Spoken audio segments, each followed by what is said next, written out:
This module will provide practical examples to help pivoters understand the magnitude of their withdrawal symptoms, as well as how to interrupt routines and cope with triggers.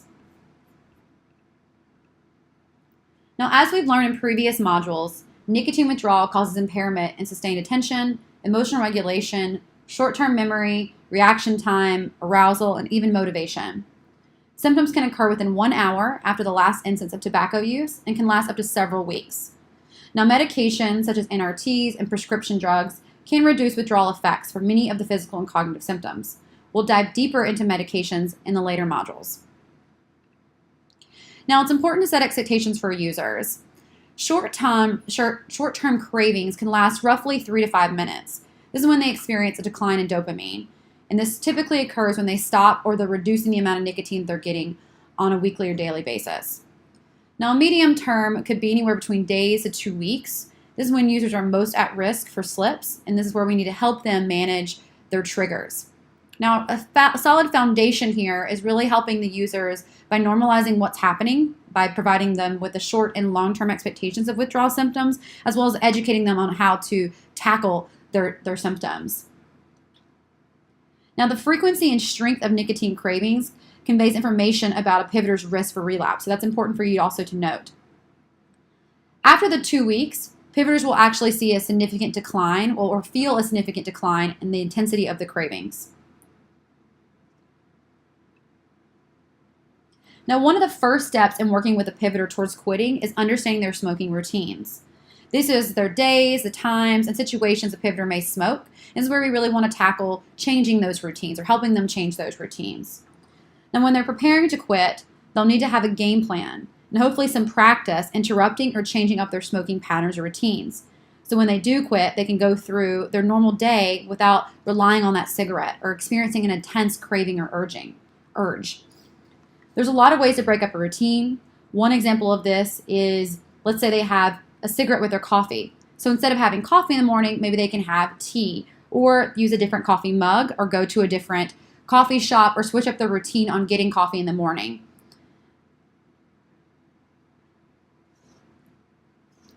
The next thing we want to talk about is triggers. Dealing with triggers are slightly different than how pivoters deal with routines. Smoking routines are predictable, so they can be planned around and changed up. Triggers often come up when they don't expect them. To deal with them, they need to think in advance about what they're going to do. So these are going to be their mood can ebb and flow throughout the day. The people and the environment they're on all can cue smoking. So this is where we get into substitutions and distractions. Now, these are 4 types of different distractions that you can incorporate into your conversation with your pivoters. The first one is games. So in the app, there's a plus sign which provides a distraction for pivoters, or you can suggest that they play a game on their phone, or maybe they have something else that they can do with their partner or their child or a friend instead of smoking. So in the app, it actually suggests them to take a breath sample, pop the toxin games, or they rub the square, which gives them some fun random facts like polar bears are left-handed. Who knew? Music is also another type of distraction that a user can do. We typically hear users say they play music in their cars, help distract them from smoking.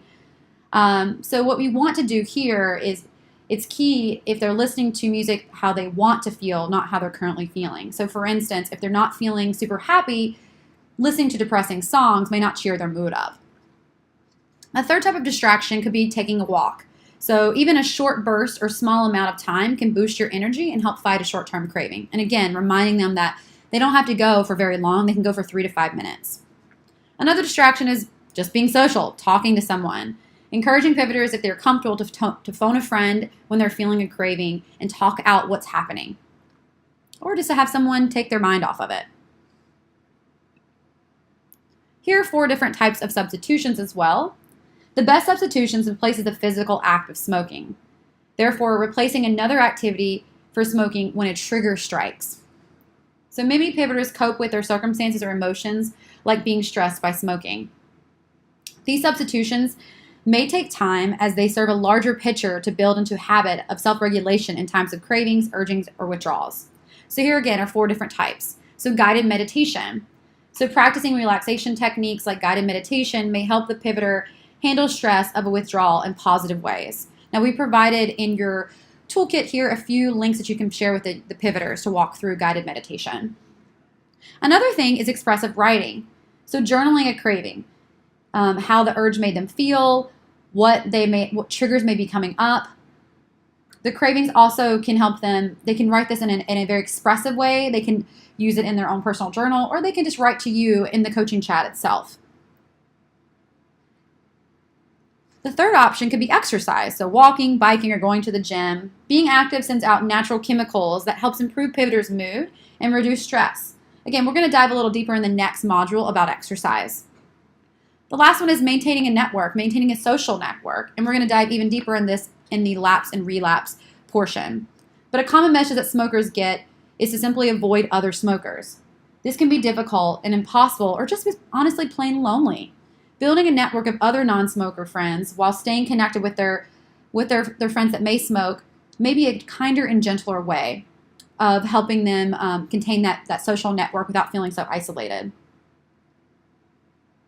So some things that they can do, especially if they can't hang out with their friends that are smokers, they can set a reminder to reach out to them when they're in the car, and that might help them avoid that cigarette, or during their work breaks or during the weekends.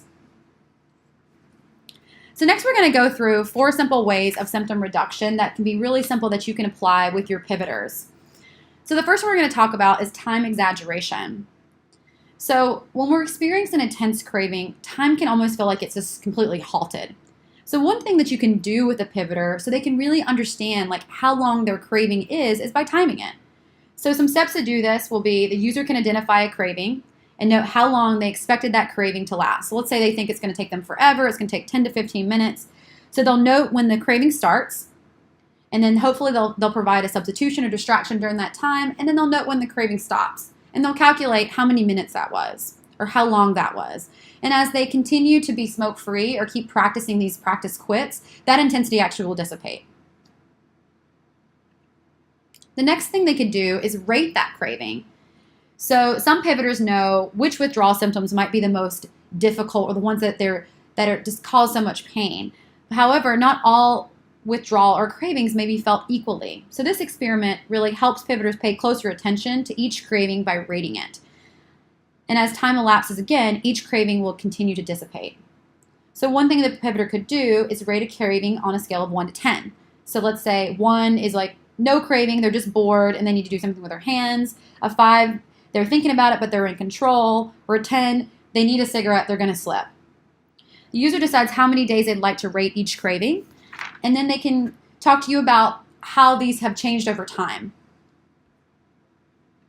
The third thing you can do is suggest mindful smoking.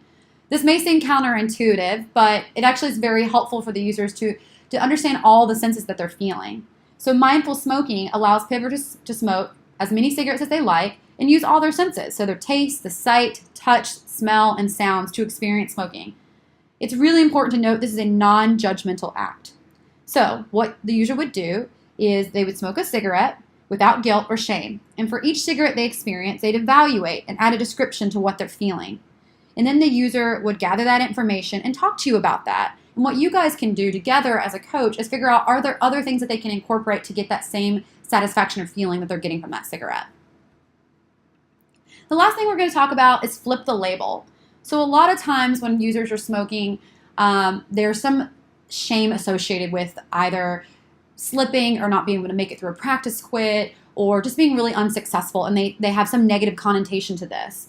So when they're experiencing a craving, they also may have a negative label to that. So what we'd like you to do with that user is have them label that craving. What is it that they're feeling? And it could be negative, and then help them figure out how they can revert that to a positive thought. And then every time they can actually add some actionable substitution to that negativity.